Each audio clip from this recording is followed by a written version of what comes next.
भयो बसमा जाँदाखेरि तपाईको कसैले पकेट मार्दियो तपाई भिक्टिम हुनुभयो तपाई मात्र एकजना भिक्टिम हुनुभयो पकेट माराले उहाँहरूले त 3 करोड नेपालीलाई भिक्टिम बनाइरहनु भएको छ उहाँहरू दलाल होइन उहाँहरू संगठित अपराधीहरू हो पुर्याउनु भएको छ हेर्नुस् त तपाई हामीले यहाँबाट यी दाङबाट पठाएका मान्छेहरूलाई कति दोहन गरे चप्पल लाका मान्छे अहिले दरबारमा बसिरहेका छन् काण्डका धनी भएका छन् अब ती व्यक्तिहरूलाई भोट दिने कि अनसंग हाम्रा हिरोहरू यी नेपाल आमालाई भोट दिने यो ठाउँमा खर्च भयो हामी देशको कानुन मान्ने मान्छे सुशासनको कायम गर्ने भनेको राष्ट्र चाहिँ के पनि सुशासनमा कानुनी राज्य स्थापना गर्ने मान्छे हामी त्यो निर्वाचन आयोगको चाहिँ सिलिङमा हामी चुनावमा जाने मान्छे हामी यहाँ बोराका बोरा नेपाल आमालाई दोहन गरेको बोराका बोरा पैसा दिएर हामी नेपाली जनतालाई भेडा बाख्रा बनाउन चाहदैनौँ कर्मीहरू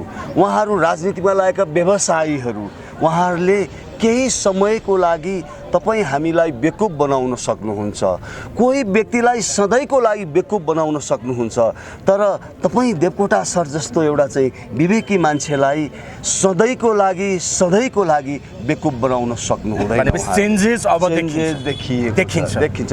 नमस्कार यहाँहरुलाई हार्दिक स्वागत छ म विष्णु कुमार देवकोटा। दर्शकवृन्द यही 79 साल मंसिरको 4 गते नेपालमा आम चुनाव हुँदैछ र सो मंसिरको 4 गते घोषित नेपाल सरकारद्वारा घोषित जो चाहिँ आम चुनाव हुँदैछ त्यो आम चुनावको पूर्व सन्ध्यामा अहिले विभिन्न राजनैतिक दलहरूले आफ्ना चुनावी गतिविधिहरू अगाडि बढाइरहेका छन्। दर्शकवृन्द पछिल्लो समयमा पुरातनपन्थी राजनीतिक दलहरूलाई काउन्टर दिने उद्देश्यले विभिन्न एउटा चाहिँ क्षेत्रमा क्रियाशील र एउटा चाहिँ स्टारडम हासिल गरिसकेका युवाहरूले राजनीतिमा आफ्नो चाहिँ उपस्थिति जबरजस्त रूपमा देखाइसकेका छन्।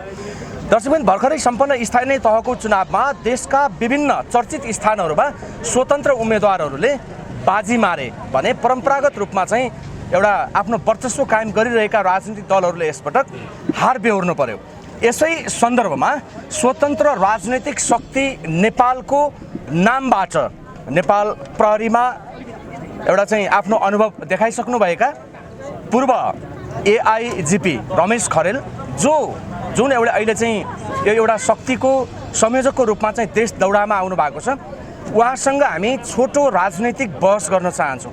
सर नमस्कार स्वागत छ। Thank you. मलाई पूर्व प्रहरी भनिदिनुहोस् म एआइजिपी होइन पूर्व प्रहरी हो। तपाईँ पूर्व प्रहरी ओके। स्वतन्त्र शब्दप्रति तपाईँहरूको यो मोह बताइदिनुहोस् न किन वाइ स्वतन्त्र भने मान्छे अब सबै स्वतन्त्र हुनु पर्यो विवेकी हुनु पर्यो मान्छे सबै भोटरहरूमा चेतना हुनु पर्यो र राम्रोलाई राम्रो गलतलाई गलत भन्न सक्ने हैसियत हुनु पर्यो त्यसैले हामीले यो स्वतन्त्र राख्यौँ। यस्तो यो तपाईँको अहिले जुन साना पार्टीहरूको बिचमा एलायन्स गरेर वा जो निर्वाचनमा परीक्षण भइ नसकेका व्यक्ति तपाईँ पनि अहिलेसम्म चाहिँ निर्वाचनमा परीक्षण नभएको व्यक्ति हो हैन तपाईँहरूको यो छ नि सानो सानो झुन्ड एकीकृत रूपमा आउन सक्दैन? सक्छ बिल्कुल सक्छ छलफल भइरहेको छ हामीसँग छोटो समय भएकोले टेक्निकल्ली एकै ठाउँमा हामी उभिन नसकेको हो। हामीले विगत 3 महिनादेखि नै भन्दै आएका थियौँ हाम्रो विभिन्न विचार बोकेका परिवर्तन चाहेका नेपाल आमालाई माया गर्ने एउटा समूहहरूको विचार आदर्श सबै एउटा मेल्टिङ पटमा राखौँ त्यसलाई मेल्ट गरौँ एउटा नयाँ सिराबाट अगाडि बढौँ भनेर हामीले 3 महिना अगाडिदेखि आह्वान गरेको हौँ। यति हुँदाहुँदै पनि यहाँले भने जस्तै हामी झुन्ड हुन पुगेका छौँ यो यथार्थ हो। अब हामीले यो समयलाई सदुपयोग गर्दै कसरी अलायन्स गर्न सकिन्छ कसरी अब अहिले म दाङमा यहाँसँग छलफल गरिरहेको छु दाङमा पनि हामीले आज हाम्रो क्यान्डिडेटको घोषणा गरेका छौँ।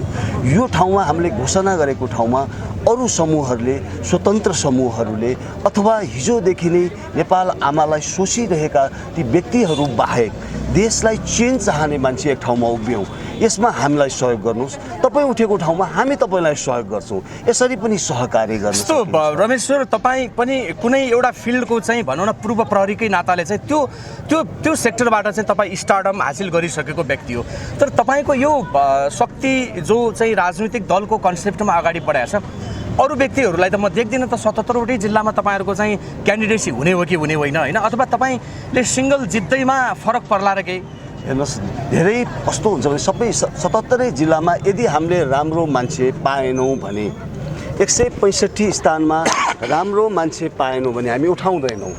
हामी राम्रो मान्छे असल चरित्रको मान्छे जसले यो देशलाई सेवा गर्छ त्यस्तो व्यक्तिलाई मात्र हामी संसदमा पुर्याउँछौँ। आज हामीले 2टा आमालाई यहाँ चयन गरेका छौँ।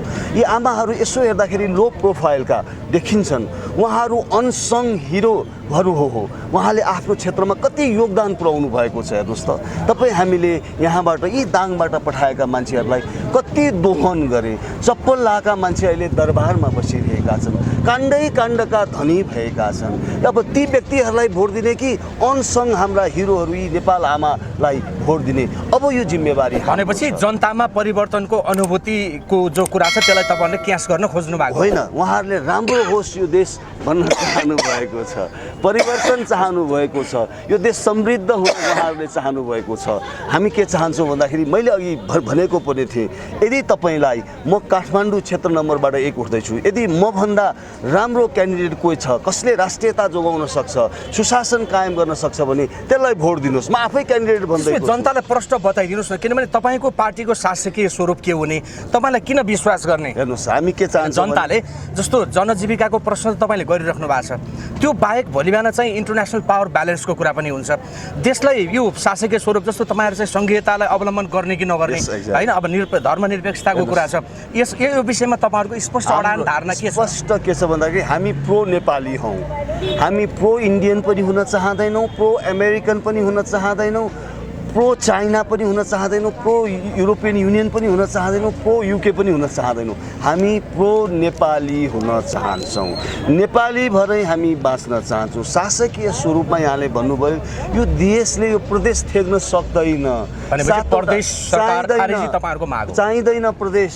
यो देशलाई माया गर्नुहुन्छ भने केन्द्रमा हुन्छ, यहाँको यो स्थानीय तहलाई मजबुत बनाउनु पर्छ। स्थानीय यो बिचौलिया किन चाहियो, 800 सांसद किन चाहियो, हामी थेग्न सक्दैनौँ। हेर्नुहोस् त्यसकारण त्यो चाहिँदैन।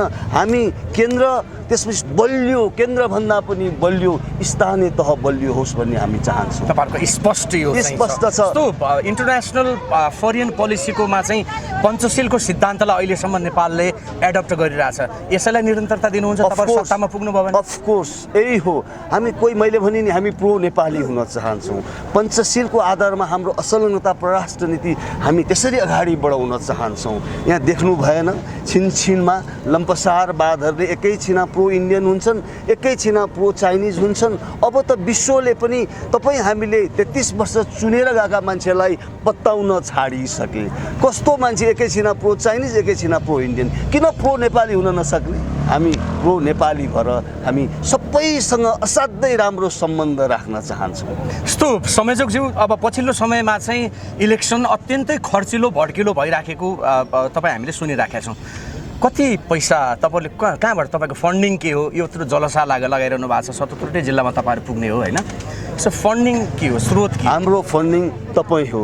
तपाईँले पनि चेन्ज चाहन 1 रुपियाँ त दिनु पर्यो नि नेपाल आमालाई। हामी तपाईँलाई धेरै माग्दैनौँ, हामी त्यो अपराधी तस्करीसँग हामी पैसा माग्दैनौँ, हामी भ्रष्टाचारीसँग हामी चन्दा माग्दैनौँ। हामी 3 करोड नेपालीहरूलाई कम्तीमा 1 रुपियाँ देऊ, बढी सक्नुहुन्छ भने सरले 100 रुपियाँ दिनुहोला, सरले 1000 दिनुहोला, हामी एक्सेप्ट गर्छौँ। हामी पारदर्शीमा विश्वास गर्ने मान्छे, हामी पारदर्शी ट्रान्सपेरेन्सीमा हामी तपाईँलाई जानकारी गराउँछौँ।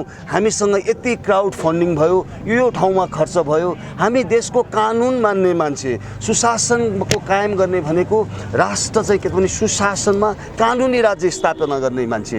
हामी त्यो निर्वाचन आयोगको चाहिँ सिलिङमा हामी चुनावमा जाने मान्छे। हामी यहाँ बोराका बोरा नेपाल आमालाई दोहन गरेको बोराका बोरा पैसा दिएर हामी नेपाली जनतालाई भेडा बाख्रा बनाउन चाहँदैनौँ। यस्तो नेपाली जनताको प्रश्न क्या एउटा, हामी चाहिँ वेस्ट मिनिस्टरियल यो चाहिँ पार्लियामेन्ट्री सिस्टममा छौँ होइन, किनभने संसदमा प्रतिनिधित्व गरिसकेपछि अनि संसदले प्राइम मिनिस्टर चुन्ने हो, मिनिस्टर्सहरू चुन्ने हो।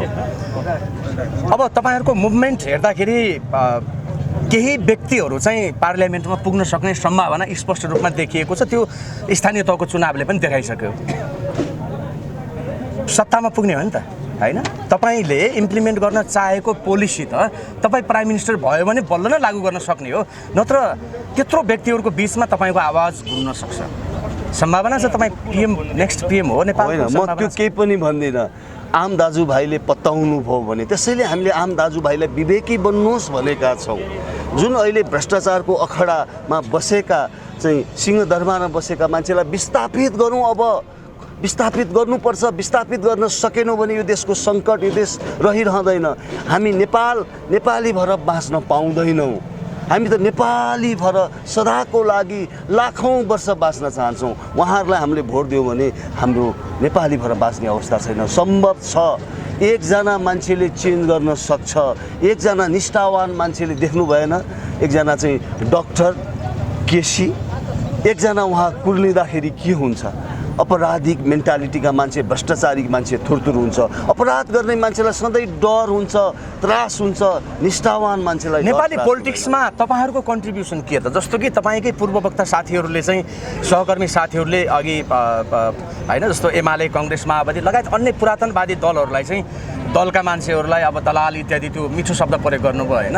मतलब एक्चुअली दे आर दलाल्स होइन, दलाल होइन। त्योभन्दा पनि माथि मैले त के भन्न गएको छु भने हेर्नुहोस्, यदि तपाईँ कुनै ठाउँमा तपाईँ बसमा जानुभयो, बसमा जाँदाखेरि तपाईँको कसैले पकेट मारिदियो, तपाईँ भिक्टिम हुनुभयो। तपाईँ मात्र एकजना भिक्टिम हुनुभयो पकेट माराले। उहाँहरूले त 3 करोड नेपालीलाई भिक्टिम बनाइरहनु भएको छ। उहाँहरू दलाल होइन, उहाँहरू सङ्गठित अपराधीहरू हो। उहाँको एउटा पोलिसीको कारणले, उहाँले गरेको बदमासीको कारणले 3 करोड नेपाली पीडित हुन्छ भने उहाँहरू दलाल होइन, सङ्गठित अपराधी हो। यस्तो संयोजकज्यू, यो युरोपमा आएको रेनासान्स पिरियड, पुनर्जागरणको चाहिँ पिरियड भने जस्तै नेपालमा पनि अब यो जो राष्ट्रभक्तिको कुराहरू यहाँले बढी गर्नुहुन्छ र धेरै अन्य व्यक्तिहरूले पनि गरिरहेको हामीले सुनेका छौँ।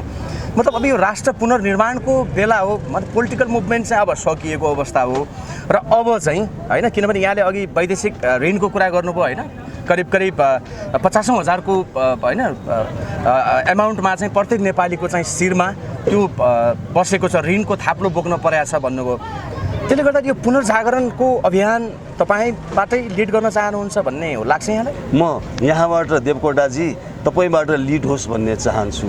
यो नयाँ जेनेरेसनबाट यो लिड होस् भन्ने चाहन्छु। हाम्रो चाहना तपाईँ सेतोलाई सेतो भन्न सक्नुहोस्, कालोलाई कालो भन्न सक्ने हैसियत निर्माण गर्नुहोस् भन्ने मात्र हो हामी। यस्तो चुनाव आयो भने दसैँ आयो भन्ने जस्ता कार्यकर्ताहरू नेपालमा व्यापक छन्, किनभने अब रक्सी मासु खान पाइन्छ भने त्यो मेन्टालिटीलाई तपाईँको यो पेट्रोइटिजमले, यो नेसनलिजमको यो चाहिँ फिलिङ्सले क्यास गर्न सक्ला त समेशजी? 100%। म सबै ठाउँमा एउटा भनाइ छ, एउटा फिलोसफरले भन्नुभएको छ पोलिटिसियनहरूलाई, जो म त पोलिटिसियन पनि भन्दैन, उहाँ राजनीतिमा लागेका पेसाकर्मीहरू, उहाँहरू राजनीतिमा लागेका व्यवसायीहरू, उहाँहरूले केही समयको लागि तपाईँ हामीलाई बेकुफ बनाउन सक्नुहुन्छ, कोही व्यक्तिलाई सधैँको लागि बेकुफ बनाउन सक्नुहुन्छ, तर तपाईँ देवकोटा सर जस्तो एउटा चाहिँ विवेकी मान्छेलाई सधैँको लागि बेकुफ बनाउन सक्नुहुँदैन। चेन्जेस अब देखिन्छ, निश्चित देखिन्छ। यो बताइदिनुहोस् न, तपाईँको यो राजनीतिमा आगमन एउटा चाहिँ जस्तो यसपटकको चुनावमा चाहिँ एउटा व्हिम ल्याएर छोड्ने, मतलब एउटा सही ट्र्याकमा पोलिटिक्सलाई चाहिँ ल्याएर छोड्ने हो कि अब यसैलाई निरन्तरता दिनु? यसलाई मेरो चाहना नयाँ जेनेरेसनलाई ह्यान्डओभर गर्ने हो, यङ्स्टर्सहरूलाई ह्यान्डओभर गर्ने हो र उहाँले चलाउनुपर्छ। हामी माथिबाट गाइड गर्छौँ, गाइडेन्स गर्छौँ, सुपरभिजन गर्छौँ, उहाँहरूलाई इन्फ्लुएन्स गर्छौँ, उहाँहरूलाई इन्स्पायर गर्छौँ। अब यसपछि नयाँ जेनेरेसनले टेकअप गर्नुपर्छ। अन्य कतिवटा दलहरूसँग तपाईँहरूको चाहिँ एलायन्सको लागि मतलब वार्ता चलिरहेको छ? अब हेर्नुहोस्, अब दलहरू त नेपाल काङ्ग्रेस कम्युनिस्टहरूसँग त अलायन्स हुनै सक्दैन, किनभने उहाँहरू सुध्रिनै हुन्न।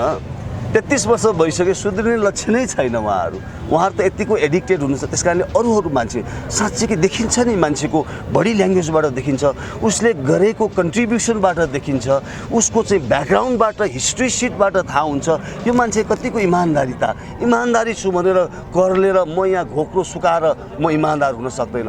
म त टेस्टेड हुनु पर्यो, म त स्थापित हुनु पर्यो, त्यो हिस्ट्री सिट राम्रो हुनु पर्यो। हिस्ट्री सिट राम्रो भएका मान्छेहरूसँग अलायन्स हुन्छ। जो राजनीतिकलाई पेसा बनाउन खोजेका मान्छेसँग अलायन्स हुँदैन। यो चाहिँ ढुक्क हुनुहोस्। तपाईँलाई मैले एउटा समहाउ पर्सनल क्वेसन सोध्न सक्छु? सोध्नुहोस् न, तपाईँलाई स्वागत छ। नेपाल प्रहरीको सर्वोच्च स्थानमा पुग्न नसकिसकेपछि त्यो कुण्ठा तपाईँले पोलिटिक्समा आएर चाहिँ पोख्दै हुनुहुन्छ भन्ने एक थरी मान्छेहरूको विश्लेषण छ। Am I right? होइन, यो गलत हो।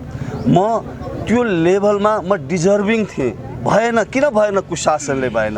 यो 3 करोड नेपालीलाई थाहा छ। त्यो सिस्टमले तपाईँलाई हुन दिएन। अब कस्तो हुनु पर्यो? नातावाद, कृपावाद, लम्पसारवाद, यस म्यान यस वुमनको अब तिनीहरूलाई के गर्नु पर्यो? विस्थापित गर्नु पर्यो भनेर हामीले सुशासनको एजेन्डा लिएर हामी अगाडि बढेको।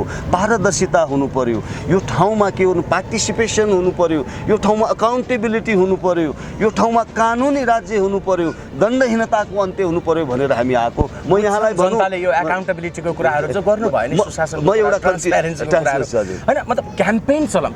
तपाईँ आएर यहाँ बोलिदिनु भयो, भोलिबाट चाहिँ तपाईँको पार्टी यो राजनीतिक शक्ति नेपाल छ नि बिलाउन सक्छ क्या।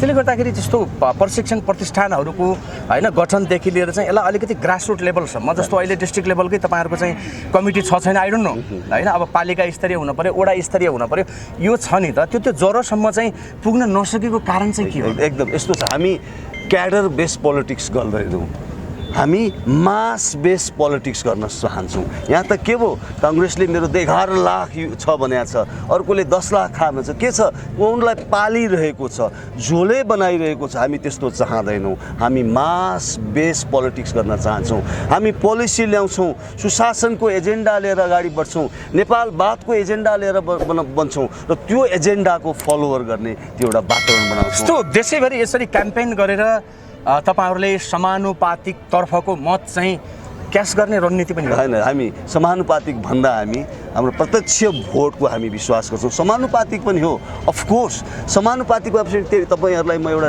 के निर्धक्क के भन्न चाहन्छु भने यो देशलाई अहिलेको चाहिँ श्रीमान प्रधानमन्त्री हुनुभयो भने श्रीमती समानुपातिकमा आउँदैन, भाइ आउँदैन, दिदी आउँदैन, नातावाद कृपावादको त्यहाँ ठाउँ हुँदैन, त्यहाँ राम्रा मान्छेको ठाउँ हुन्छ। यस्तो एमसीसीको विषयमा पनि तपाईँले विरोध गर्नुभएको थियो, तर अन्ततः पारित भयो।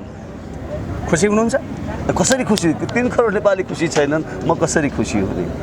कसरी खुसी? तपाईँ खुसी? एजेन्डा तपाईँको पोलिटिकल एजेन्डा मतलब चुनावी एजेन्डा यो पनि हो? होइन, डेफिनेटली जुन सन्धिले नेपालीहरूलाई हानि गर्छ, जुन सन्धिले विदेशीहरूलाई यहाँ चाहिँ यो बुट बजार्नको लागि यहाँ निम्ताउँछ, त्यस्तो सन्धि जुन सन्धिले गर्दाखेरि हाम्रो चाहिँ हितमा आउँदैन, जुन सन्धिले गर्दाखेरि यो क्रीडा स्थल बन्न सक्छ, यो सबैको चाहिँ आँखा हेर्नुहोस्। अब यिनीहरूको पोलिसीले गर्दाखेरि यो देश क्रीडा स्थल, मैले भने अघि मैले भनिनँ होला, तर यो देश सोमालिया हुन सक्छ, यो देश यमन हुन सक्छ, यो देश अफगानिस्तान हुन सक्छ। त्यसबाट हामीले जोगाउनु पर्छ। अहिले नन अलाइङ मुभमेन्टको यहाँले कुरा गर्नुभयो, हामी सबैसँग आउटस्ट्यान्डिङ रिलेसन मेन्टेन गर्न चाहन्छौँ, हामी प्रो हुन चाहन्छौँ। तपाईँहरूसँग अन्तर्राष्ट्रिय समुदाय डराउन अथवा सशङ्कित हुनु पर्दैन, कुनै पनि हालतमा पर्दैन। हामी जे सत्य छ हामी भन्न सक्छौँ उहाँहरूलाई, यो हाम्रो पोलिसी यो राष्ट्रको हितको लागि हुँदैन, हामी मान्दैनौँ। अहिलेको जस्तो चर्चित नागरिकता विधेयक होइन, दोस्रो पटक फेरि प्रमाणीकरणका लागि चाहिँ राष्ट्रपति समक्ष पुग्दैछ, समर्थन गर्नुहुन्छ यो विधेयकलाई? यो घोर आपत्ति छ यो विधेयकमा। नेपालीहरूले नागरिकता नपाउन् भन्ने तपाईँको होइन, पाउनु पर्छ, एउटा कन्डिसन चाहिन्छ। इन्टरनेसनल के छ, प्र्याक्टिस के छ? इन्डियन हाम्रो चेली इन्डियामा गयो भने उसले 7 वर्ष कुर्नुपर्छ। इन्डियन चेली नेपालमा आउने बित्तिकै भोलिपल्ट नागरिकता दिने? नेपाल फेरि कति छ, अरबौँ, यतापट्टि उत्तरतिर अरबौँ जनसङ्ख्या भएको देश छ। चाहे नेपाल इन्डिया के छ, अरबौँ छ। हाम्रो मैले अघि भने नि, हामी नेपाली भएर बाँच्न चाहन्छौँ।